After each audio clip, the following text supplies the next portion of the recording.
नमस्कार। साधारण तौर पर जब जब गृह मंत्री अमित शाह का इंटरव्यू होता है तो वो प्रधानमंत्री नरेंद्र मोदी के बारे में सीधे तौर पर कुछ कहने से अमूमन बचते हैं। वो कहते हैं कि मुद्दों पर फोकस करो और उसके आगे जाने की जरूरत नहीं। लेकिन चूंकि प्रधानमंत्री का 75वां जन्मदिन था, हमें लगा ये एक अच्छा मौका है उस जोड़ी के बारे में चर्चा करने के लिए, उस नज़र के बारे में जानने के लिए जो कि गृह मंत्री अमित शाह की है, अपने बॉस के बारे में, देश के प्रधानमंत्री के बारे में, प्रधानमंत्री नरेंद्र मोदी के बारे में। अमित शाह जी, एनडीटीवी से बात करने के लिए आपका बहुत बहुत नमस्कार। आपने करीब 43 साल तक नरेंद्र मोदी को अलग अलग रूप में देखा है, प्रचारक से लेकर देश के प्रधानमंत्री तक। सबसे पहले मैं जानना चाहता हूं, एक पॉलिटिकल स्टूडेंट और एक एनालिस्ट के तौर पे, जब आप थोड़ा सा दूर से देखते हैं, आपने इस दौर में प्रधानमंत्री को कैसे चेंज होते हुए देखा? उनकी पर्सनालिटी, उनका काम करने का तरीका आपकी नज़र में कैसे बदला है? देखिए, हर व्यक्ति के जीवन में और किसी भी बड़ी शख्सियत के जीवन में अनेक लेवल आते हैं, बचपन से लेकर जब वो अपने ऑप्टिमम करियर तक पहुंचते हैं। बड़ा वही होता है जो हर स्तर पर अपनी भूमिका के अनुरूप अपने आप को ढाल दे।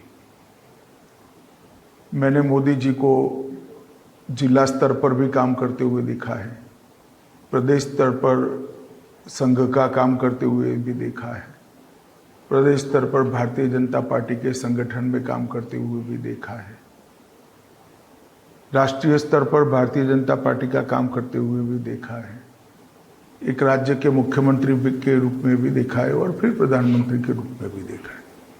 और चूंकि हम दोनों गुजरात से आते हैं, काम करने का कालखंड कमोबेश 8-10 साल 12 साल आगे पीछे वो ही रहा, तो हर स्तर पर साथ में काम करने का मुझे मौका मिला है। और दोनों पूरा जीवन एक ही विचारधारा के लिए, एक ही पार्टी के लिए काम करते रहे। तो लंबे समय तक मैंने उनको बहुत नज़दीकी से काम करते हुए देखा है। उनकी सबसे बड़ी खूबी यह है कि हर स्तर की भूमिका के लिए वो अपने आप को ढालने में सफल रहे हैं। मैं विशेषकर राजनीति की बात करूंगा। जब आप एक कार्यकर्ता के रूप में काम करते हो, तब लिए गए निर्णयों की सेंस समझकर, उसकी आत्मा को समझकर, उसका इम्प्लीमेंटेशन बहुत बड़ी बात होती है। उस वक्त आपको फैसले नहीं लेने हैं, परंतु ये निर्णय के पीछे मनसा क्या है नेतृत्व की, वो समझना और मनसा के साथ इसको इम्प्लीमेंट करना, वो बहुत महत्वपूर्ण होता है। जब आप सामूहिक निर्णय की भूमिका में आते हो, तब हर निर्णय पर सबका विचार सुनना, विचार व्यक्त होने देना, उसमें से अच्छा निकाल देना और एक सामूहिक निर्णय होने देना, ये आपकी भूमिका बनती है। और जब आप सर्वोच्च नेता बनते हो, तब अपने सुझाव थोपे बगैर सभी के सुझाव में से समस्या का निराकरण ढूंढना, उसमें अपने लॉन्गेस्ट एक्सपीरियंस का इनपुट इम्प्लांट करना और फिर निर्णय को लोक भोग्य बनाना और निर्णय ढंग से इम्प्लीमेंट हो, इसका मॉनिटरिंग करना। ये सभी भूमिका में मैंने नरेंद्र मोदी जी को देखा है और बहुत अच्छे तरीके से मोदी जी ने एक सामान्य कार्यकर्ता से लेकर राज्य के मुख्यमंत्री तक, संगठन से लेकर नीति निर्धारण करने वाले नेता तक और सभी भूमिकाओं में सफल जिम्मेदारी का निर्वहन करते हुए देखा है। ये बहुत बड़ी खूबी है जो बहुत कम लोगों में होती है। कुछ लोग कार्यकर्ता के रूप में बहुत अच्छे कार्यकर्ता होते हैं, क्योंकि जब उनको जिम्मेदारी देते हैं तब वो इतना अच्छे से परफॉर्म नहीं कर पाते। कुछ लोग कार्यकर्ता के रूप में इतने अच्छे कार्यकर्ता नहीं होते हैं, मगर जब जिम्मेदारी देते हैं तो उनके नेतृत्व के गुण बहुत अच्छी तरह से बाहर आते हैं और वो सफल नेता बनते हैं। मोदी जी ने कार्यकर्ता, संगठन, संगठक, मुख्यमंत्री, जनप्रतिनिधि और प्रधानमंत्री, ये सभी भूमिकाओं को बहुत सफलता के साथ निभाया है और इस सब के साथ अपनी कोर आइडियोलॉजी की संवादिता बनाए रखते हुए कोर आइडियोलॉजी के सारे इश्यू, देश की समस्याएं सारी और देश की गरीबी की समस्या का निवारण, ये सबको ये लगभग 40 साल में करते हुए मैंने देखा है। वो बहुत कम लोगों में ये बात दिखाई पड़ती है। क्रिकेट में अभी एशिया कप चल रहा है। अभी अगर क्रिकेट की भाषा में बात की जाए तो मोदी जी की इस सरकार की पारी अभी मिड इनिंग्स में, एक तरह से लेखक, विश्लेषक, इतिहासकार अपनी अपनी कहानियां लिखेंगे। आप जब भीतर से देखते हैं, आपके हिसाब से इस सरकार की और प्रधानमंत्री मोदी की अब तक की लेगेसी को आप कैसे डिफाइन करते हैं? आपके हिसाब से क्या वो चीज़ है जो 50 साल बाद जब लोग इस इंटरव्यू को देखें बोलें कि ये थी प्रधानमंत्री की और बीजेपी की सरकार? देखिए, सबसे पहले प्रधानमंत्री जी ने जो कुछ चीजें प्रमुखता से पूरे देश की सोच बदलने वाली करी है, मैं बताना चाहता हूं। किसी ने भी संपूर्ण समस्या के निवारण के रूप में नहीं देखा था। जैसे आवास विहीन लोगों के लिए आवास देना, ये लगभग 80 के दशक के शुरुआत से हुआ था, मगर कभी भी ये कल्पना नहीं हुई कि हर व्यक्ति को, हर परिवार को एक आवास दे देंगे। और मोदी जी ने 3 करोड़ आवास दे दिए और नई टर्म की पहली कैबिनेट में और 2 करोड़ आवासों के लिए फैसला किया। तो जब ये टर्म समाप्त होगी, 7 करोड़ लोग और 1 करोड़ ऐड होंगे, तो 7 करोड़ लोगों को आवास मिल जाएगा और देश में आवास की समस्या 100% तो इतने बड़े देश में कह नहीं सकते, मगर 99.9% समाप्त हो जाएगी। हर सरकारों ने गैस का सिलेंडर दिया, कुल मिलाकर 10 करोड़ सिलेंडर दिए। मोदी सरकार ने अब तक 14 करोड़ सिलेंडर दे दिए, इसमें से 10 करोड़ अत्यंत गरीब परिवारों को दिए। तो हर घर के गरीब को धुएं से मुक्त करने का काम कर दिया। हर घर में पीने का पानी, हर व्यक्ति को 5 किलो अनाज, हर परिवार को 5 लाख तक की सुविधाएं। एक प्रकार से सभी समस्याओं का संपूर्ण निराकरण का एक दृढ़ निश्चय लेने का हौसला एज ए नेता उन्होंने बताया है और इसको पूरा भी किया है। बहुत बड़ी बात है। समस्या के सामने लड़ना सबका स्वभाव होता है, समस्या पर संपूर्ण विजय प्राप्त कर लेना, इस प्रकार का फैसला करना और उसको समाप्त करना, ये बहुत बड़ी बात है। दूसरी बात, उन्होंने देश की सुरक्षा में हमेशा से, हम लोग विदेश नीति को हावी कर देखते थे। इस देश की रक्षा नीति हमेशा डिप्लोमेसी से प्रभावित रही। पहली बार हमने देखा कि देश की रक्षा को प्रायोरिटी मिली है और इसके आधार पर विदेश नीति तय होती है। जब भी पाकिस्तान की ओर से देश में बड़े कंसीडर करने पड़े ऐसे आतंकी हमले करने के प्रयास हुए, चाहे उरी हो, पुलवामा हो, पहलगाम हो, हमने क्षण भर का भी देर करे बगैर हमारा कमिटमेंट जाहिर किया और 1 महीने से कम समय के अंदर ऐसा जवाब दिया जो दशकों तक पाकिस्तान को याद रहे। परंतु यह सुनिश्चित हो गया कि भारतीयों का खून बहाने के लिए नहीं है और अगर कोई प्रयास करेगा तो उसको कठोरता से दंड दिया जाएगा। एक सबसे बड़ी बात, लंबे समय की गुलामी की कालखंड के कारण, मुगलों से लेकर अंग्रेजों तक, ये लंबे समय के गुलामी के कालखंड के कारण एक प्रकार से सामूहिक इंफीरियरिटी कॉम्प्लेक्स हमारी जनमानस के अंदर बना था। व्यक्ति का इंफीरियरिटी कॉम्प्लेक्स दूर करना, राहुल जी, बड़ा सरल होता है, मगर जनमानस का, प्रजा का इंफीरियरिटी कॉम्प्लेक्स दूर करना बड़ा कठिन होता है। जब इस देश के आज़ादी के 75 साल हुए, मोदी जी ने 2047 में महान भारत की रचना की कल्पना रखी, पूर्ण विकसित भारत की कल्पना रखी और आत्मनिर्भर भारत की कल्पना रखी और इस देश की जनता का सामूहिक हीन भाव एक प्रकार से दूर हो गया। आज देश के 140 करोड़ की जनता के मन में और विशेषकर युवाओं के मन में आत्मविश्वास कि जब आजादी की शताब्दी मनाई जाएगी, ये देश हर क्षेत्र में दुनिया में सर्वोच्च स्थान पर होगा। जब प्रजा के जनमानस से इस प्रकार का इंफीरियरिटी कॉम्प्लेक्स दूर होकर आत्मविश्वास भरता है कोई नेता, तब वो देश के विकास का मूल कारण बनता है, देश के विकास की गति का मूल कारण बनता है और देश को गंतव्य स्थान पर पहुंचाने का भी मूल कारण। नरेंद्र मोदी जी ने हर भारतीय में ये आत्मविश्वास भरा है। हर क्षेत्र में हम अच्छा कर सकते हैं, हर क्षेत्र में भारतीय आगे होना चाहिए, हर क्षेत्र में हम परिणाम भी ला सकते हैं। इसी के कारण स्टार्टअप खड़े हो गए, इसी के कारण हमारी भाषाओं को संभाल कर रखने का एक अभियान चालू हो गया, इसी के कारण आत्मनिर्भर भारत और स्वदेशी का भाव हुआ, इसी के कारण रिसर्च एंड डेवलपमेंट का काम कई मोर्चों पर चालू हुआ, इसी के कारण अर्थतंत्र के अंदर कई सुधार आए, इसी के कारण आंतरिक सुरक्षा के परिदृश्य के अंदर आमूलचूल परिवर्तन आया और एक प्रकार से पूरा देश, चाहे वो किसान हो, चाहे विद्यार्थी हो, चाहे उद्योगपति हो, चाहे मजदूर हो या चाहे सरकारी कर्मचारी हो, सबके मन में एक ही लक्ष्य तय हो गया कि हम 2047 में महान भारत की रचना में जुड़ जाए, पूर्ण विकसित भारत की रचना में जुड़ जाए। और मैं मानता हूं ये बहुत बड़ा नेतृत्व का गुण है जो इतने करोड़ों लोगों को एक ही लक्ष्य की ओर प्रेरित कर जाता है।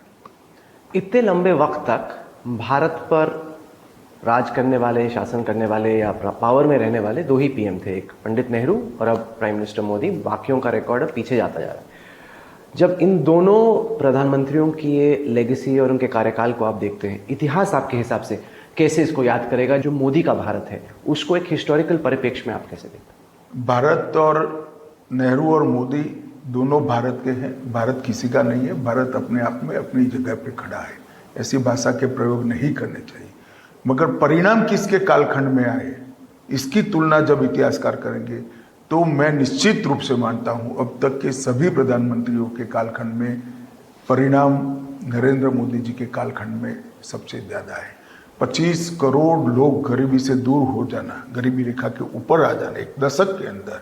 मैंने जैसे पहले कहा कि हर गरीब को एक बेसिक सुविधाओं से युक्त कर देना, युवाओं के मन में आत्मविश्वास बढ़ना, देश के अर्थतंत्र को 11वें नंबर से 4वें स्थान पर पहुंचाना, ढेर सारी जनता का सम्मान जिसे जुड़ा था, वह धारा 370, राम मंदिर, ट्रिपल तलाक हटाना, देश की नागरिकता की व्याख्या को सुस्पष्ट कर देना, ये ढेर सारी चीज़ों को एक ही दशक में हिम्मत के साथ समाप्त कर देना और पूरे देश भर में भारतीय पासपोर्ट का सम्मान आज बढ़ाने का काम नरेंद्र मोदी जी के कालखंड में हुआ है।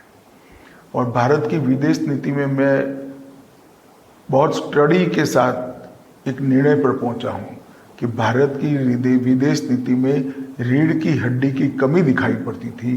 भारत की विदेश नीति में रीढ़ की हड्डी डालने का काम नरेंद्र मोदी जी ने किया है। सर, चूंकि प्रधानमंत्री मोदी की लीडरशिप स्टाइल की चर्चा हो रही है, मैं चाहता हूं कि आप दर्शकों को बताएं कि कैबिनेट हो या जब वो मीटिंग लेते हैं तो वो कैसा होता है, क्योंकि बाहर धारणा ये रहती है कि प्रधानमंत्री मोदी बहुत सख्त हैं और सब उनसे बहुत डरते हैं।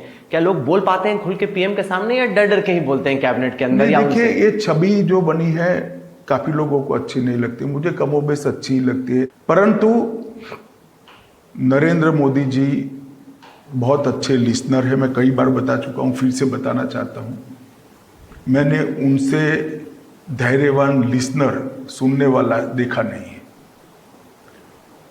मीटिंग में चूंकि वो नेतृत्व कर रहे, सबसे अंत में बोलते हैं। विषय कैबिनेट के अंदर किसी भी डिपार्टमेंट का हो, सभी कैबिनेट के मंत्रियों को उस विषय पर मंतव्य देने का थके बगैर मौका देते हैं। कई बार तो साथियों को भी देखा है, भाई हो गया बस, अब कितना चर्चा करेंगे, मगर फिर भी खुल के बोल पाते हैं, डर के बोलते हैं? खुलकर बोलते हैं, ऐसा नहीं है, खुलकर बोलते हैं और फैसले ओपन होते हैं। कई बार चूंकि कैबिनेट का जो प्रस्ताव आता है स्वाभाविक रूप से प्रधानमंत्री की सहमति से आता है, फिर भी कई बार ग्रुप ऑफ मिनिस्टर बने हैं, कैबिनेट नोट को ग्रुप ऑफ मिनिस्टर के लिए पुनर्विचार के लिए रखा है, बदलाव भी हुए हैं। ये विपक्ष नेता जो कहे हो, हमारे सभी महत्वपूर्ण बदलाव में हमने पार्लियामेंट की ज्वाइंट कमेटी या स्टैंडिंग कमेटी में बिलों को भेजा है, चाहे 3 कानूनों की बात हो, चाहे इनकम टैक्स परिवर्तन की बात हो, चाहे अभी जो हम संविधान का 130वां सुधार लेकर आ रहे हैं इसकी बात हो। हर बिलों को हमने पार्लियामेंट की स्टैंडिंग कमेटी या तो ज्वाइंट कमेटी ऑफ दोनों सदनों की ज्वाइंट कमेटी के सामने भेजा है। तो विचार विमर्श होता है, विचार विमर्श के आधार पर एक बहुत मैच्योर फैसले होते हैं, और फैसले लेने के बाद भी अगर उसमें बदलाव करना जरूरी है तो बदलाव करते हुए भी मैंने मोदी जी को कभी झिझकते हुए नहीं देखा है, क्योंकि सबसे ऊपर देश का हित और देश की जनता की सुविधाएं होती हैं। थोड़ा आप हमें इनसाइडर टिप्स दीजिए। प्रधानमंत्री मोदी आपकी नज़र में अपने लीडर्स में, जब आप चीफ मिनिस्टर कोई पिक करते हैं या कैबिनेट में किसी को पिक करते हैं, क्या वो गुण हैं जो वो तलाशते हैं? क्या वो चीज़ हैं जो आपको सिलेक्ट कर सकती हैं? क्या वो चीज़ हैं जो आपको कैंसिल करा सकती हैं? वो तो आपको मोदी जी को ही पूछना पड़ेगा। आप बताना। मैं आप एक पॉलिटिकल एनालिस्ट हैं, आप स्टडी कर रहे हैं, मैं आपसे पूछ। ऐसा मैं वो किस तरह से सोचते हैं मैं नहीं बता सकता, वो तो मोदी जी ही बता सकते हैं। नहीं, पर लीडरशिप में जब फैसले ले जाते हैं, लीडरशिप में फैसले लेते हैं तब अकेले प्रधानमंत्री नहीं लेते, ढेर सारे साथी बैठते हैं। वो राज्य की टीम एक पैनल बनाती है, पैनल के बाद पार्लियामेंट्री बोर्ड के सदस्य चिंता करते हैं, राष्ट्रीय अध्यक्ष जी चिंता करते हैं, फिर एक छोटा ग्रुप भी बैठता है, फिर मोदी जी को ब्रीफ करता है, तब फैसले लिए जाते हैं। ऐसे अकेला फैसला नहीं। प्रधानमंत्री मोदी को एक बहुत हार्ड टास्क मास्टर भी माना जाता है। कभी कभी आपको लगता है कि बहुत ज्यादा धक्का लगाते हैं, क्योंकि कई सारे, आपको तो कोई कहेगा नहीं, लेकिन मेरा सवाल सुन लीजिए सब। मैं आपको सेंस समझ रहा हूँ। नहीं, आप सवाल सुन लीजिए ना। कई सारे जब आपके साथियों से बातचीत होती है, उनकी शायद आपके सामने बोलने की हिम्मत हो ना हो, लेकिन कैमरे के बाहर वो कहते हैं कि जैसे 11:30-12 बजे एक इंस्ट्रक्शन मिला और सुबह ही फोन करके पूछा कि इसका हुआ क्या। वो कहते हैं कि बहुत ज्यादा हार्ड टास्क मास्टर मानते हैं। क्या हार्ड टास्क मास्टर होना बुरा है या खराब है, वो उस पर निर्भर करता है कि टास्क क्या है। टास्क अगर देश की जनता की भलाई के लिए, देश की सुरक्षा के लिए, देश के अर्थतंत्र को गति के लिए है, देश में से गरीबी दूर करने के लिए, तो हार्ड टास्क मास्टर होना ही चाहिए। और मैंने मोदी जी के फॉलोअप जिस चीज का करते हैं उसमें कभी निजी उद्देश्य को देखा नहीं। हमेशा देश के भलाई के फैसले पर वो कठोरता के साथ काम करते हैं, और करना भी चाहिए।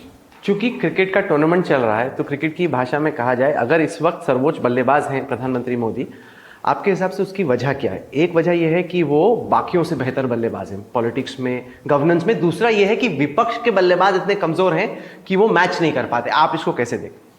देखिए, ऐसा है कि सारे नेताओं में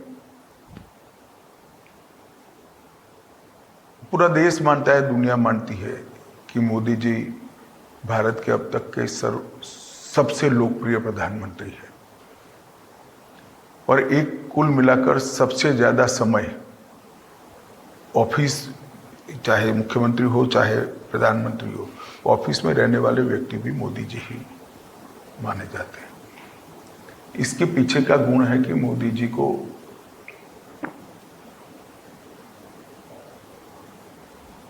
सभी को साथ में रखने की कला भी आती है, और हर समस्या के अनुरूप फैसले लेने की कला भी आती है। और चाहे इनके विरोधी कुछ भी कहे,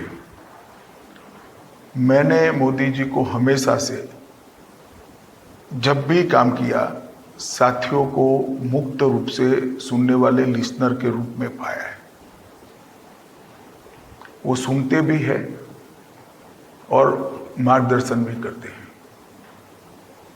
और मुझे लगता है कि multi party parliamentary democratic system का नेतृत्व जिस तरह का हो, उस तरह के सांचे में मोदी जी ने अपने आप को बखूबी ढाला है, और इसके कारण इतने लंबे समय तक जनता की और चुने हुए प्रतिनिधियों की स्वीकृति इनके साथ रही, इनके पास रही है। जब आप देखते हैं, क्या आपको लगता है कि प्रधानमंत्री मोदी आज भी उतने ही एनर्जेटिक हैं, उतने ही काम में लगे हुए हैं? आपको लगता है कि जैसे जैसे वक्त जा रहा है, एनर्जी का लेवल या थोड़ा एंथुजियाज्म का लेवल कम? देखिए, 24 साल से मैंने इस देश में एक ही व्यक्ति ऐसा देखा है जिसने 24 साल में एक भी छुट्टी नहीं ली है।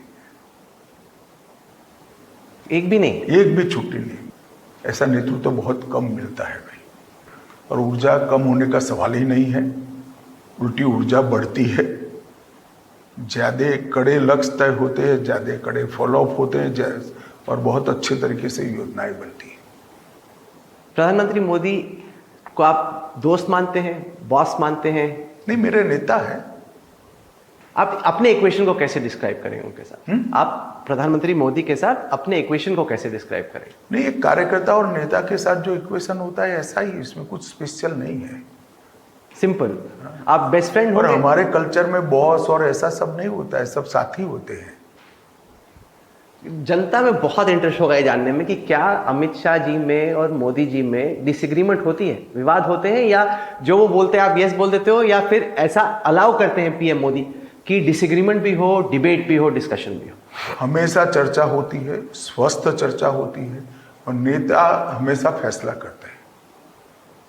हमने चर्चा की कि इससे पहले क्या हुआ। अब मैं जानना चाहता हूं कि आने वाले वक्त में जब आप पीएम मोदी को स्टडी करते हैं, आपके हिसाब से क्या वो एजेंडा है, क्या वो टास्क है जो जब तक पीएम मोदी सरकार में है, सत्ता में है, आपको लगता है कि ये हमें कंप्लीट करके जाना है?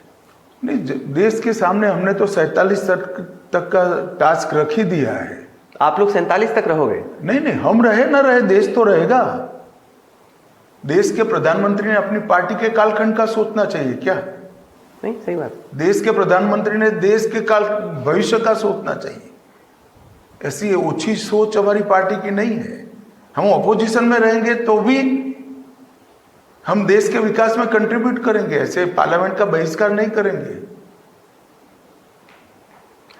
इस सवाल का आप क्या जवाब देते हैं कि पीएम मोदी ने एक larger than life personality cult बना दिया उसके इर्द गिर्द, और सब लोग जो है बना दिया, ऐसा नहीं है।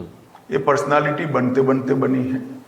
एक अत्यंत गरीब परिवार के बच्चे से लेकर संगठन का काम करते हुए सरपंच का भी चुनाव लड़ने वाले व्यक्ति को मुख्यमंत्री, सफल मुख्यमंत्री बनते हुए, फिर प्रधानमंत्री बनते हुए, ढेर सारे असंभव कामों को अंजाम देते हुए पूरे देश और दुनिया ने अचंभित होकर देखा है।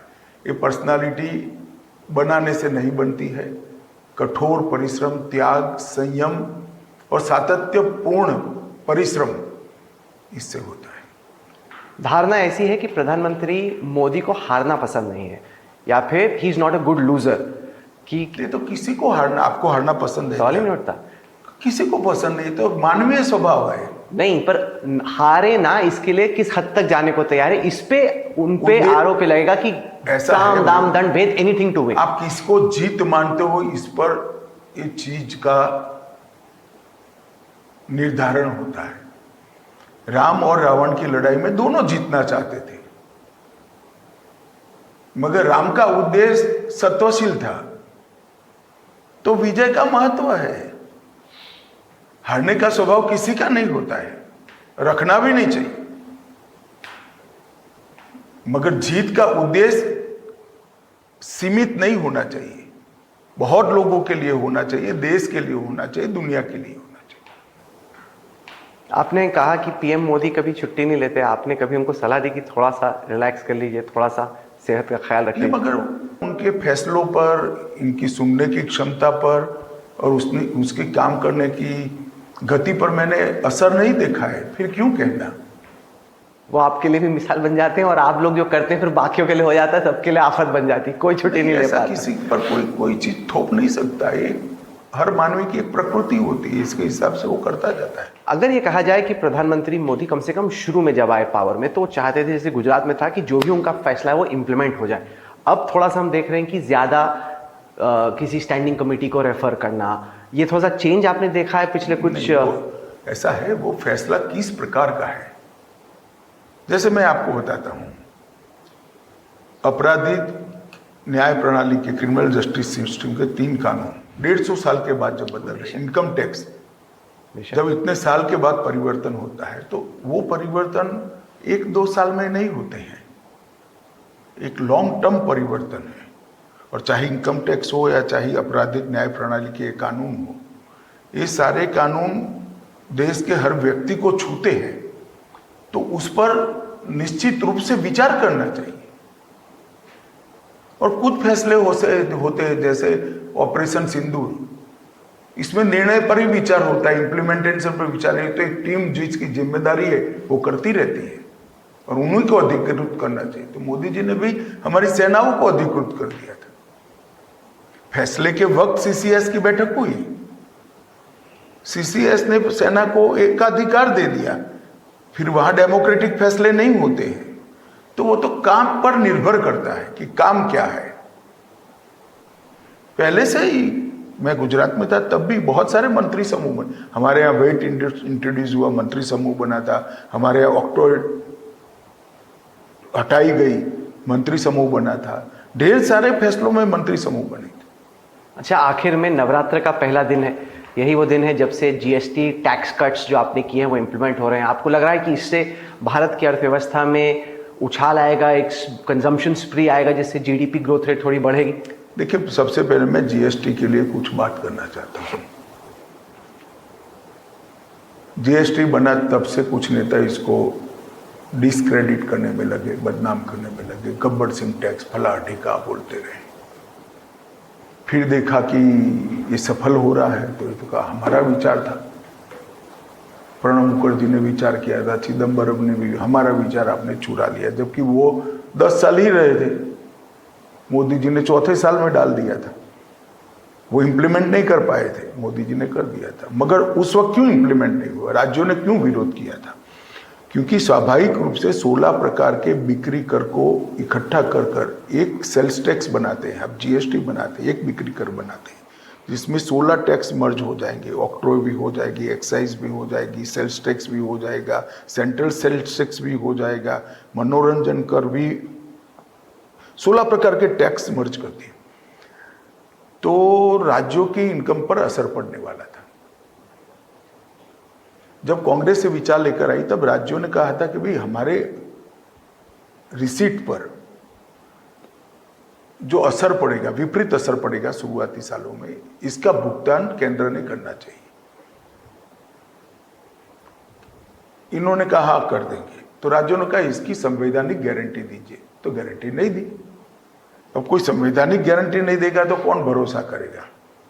मोदी जी ने भी आकर फिर से चर्चाएं शुरू की। अरुण जी उस वक्त वित्त मंत्री थे, सभी राज्यों के वित्त मंत्रियों की वही समस्या फिर से आई।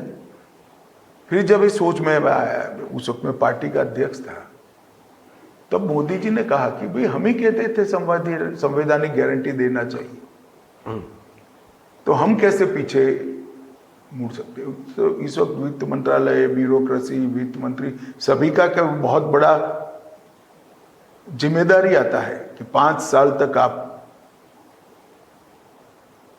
लंबे समय तक आप एक 14% इंक्रीज का गारंटी लोगे और इसका भुगतान करोगे।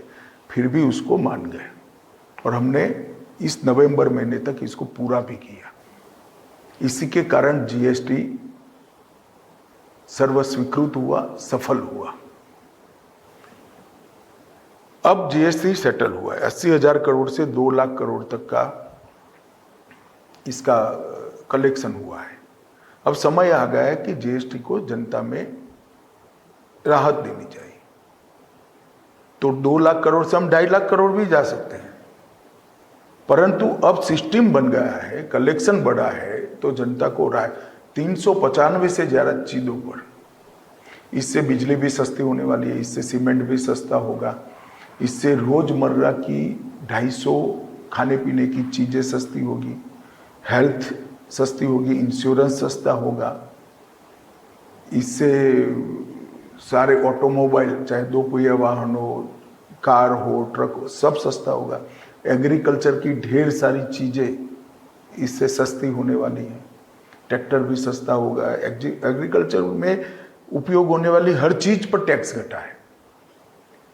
तो इतना बड़ा फैसला, और निश्चित रूप से इसमें टैक्स कलेक्शन में थोड़ा सरकार को सहन भी करना पड़ेगा। ये बहुत बड़ा फैसला है और इस नवरात्रि में देश की जनता को लाभ देने की शुरुआत करेगा। इससे मैं मानता हूं कि देश में उत्पादन भी बढ़ेगा, कंजम्पशन में भी वृद्धि होगी, जीएसटी का दायरा भी और चौड़ा होगा और देश के अंदर एक विश्वास वाली कर प्रणाली बनेगी, जिससे जनता में विश्वास होगा कि कर सरकार की इनकम बढ़ाने के लिए नहीं है, देश को चलाने के लिए है। जब भी ज्यादा होता है सरकार अपने आप इसको कम करती है। कोई बड़ा आंदोलन नहीं था इसको खत्म, एक दो नेता बोलते रहते थे, कोई आंदोलन नहीं, उनको कोई सुनता भी नहीं, देश में तो नहीं सुनता है। जनता का कोई बहुत बड़ा डिमांड नहीं था, ये नरेंद्र मोदी जी ने ये फैसला किया है। तो एक विश्वास का वातावरण देश की 130 करोड़ की जनता में होगा कि टैक्स इस सरकार को बेवजह ज्यादा रिकवरी करने के लिए नहीं है, टैक्स सरकार चलाने के, देश चलाने के लिए जितना जरूरी इतना ही रखना चाहिए, ऐसा सरकार मानती है। और ये मैं मानता हूं कि कल से करदाता और सरकार के बीच में परस्पर विश्वास का एक नया युग शुरू होगा। और ये सबके लिए अच्छा है अगर टैक्स पेयर को लगे कि सरकार वसूली की बजाय जितना वाजिब है उतना ही ले रही है। गृह मंत्री अमित शाह जी, नवरात्रि की आपको, देशवासियों को बहुत बहुत शुभकामनाएं। आपने हमारे लिए वक्त निकाला, बहुत बहुत शुक्रिया आपका। जी, आपके सभी दर्शकों को नवरात्रि की शुभकामनाएं। धन्यवाद राहुल जी। शुक्रिया।